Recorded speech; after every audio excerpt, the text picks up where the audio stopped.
Alam mo ba na ang mga batang sobrang matalino ay kadalasang may ganitong 5 ugali? Kapag ang anak mo ay may 3 o higit pa rito, posible na may maliit kang henyo sa bahay. Una, madaldal sila. Hindi ito simpleng kulit lang. Senyalis ito ng mabilis na pagdevelop ng kanilang utak. Bawat tanong, kwento, at bigla ang ideya ay paraan ng kanilang isip para mas mapalawak ang pag-iisip at wika. Ikalawa, hindi sila mapakali. Palundag-lundag sa sofa o talon ng talon sa kama. Huwag agad pagalitan. Ang sobrang enerhiya nila ay maaaring palatandaan na aktibo ang kanilang motor skills at mabilis gumana ang kanilang isip. Ikatlo, ayaw nilang matulog sa hapon. Hindi ibig sabihin nito na matigas lang ang ulo nila. Minsan mas mataas lang talaga ang enerhiya ng kanilang katawan at isip kumpara sa ibang batang kaedad nila.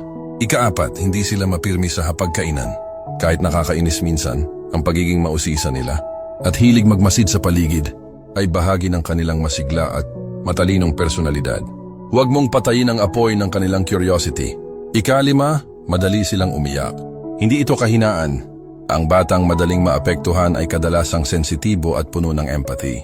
Sa paglaki nila, malaking tulong ito para magkaroon sila ng malalim at magandang relasyon sa ibang tao. Mga magulang, tandaan ninyo, minsan ang mga palatandaan ng talino ay nakatago sa maliliit na bagay. Huwag agad supilin o baguhin ang kanilang pagkatao habang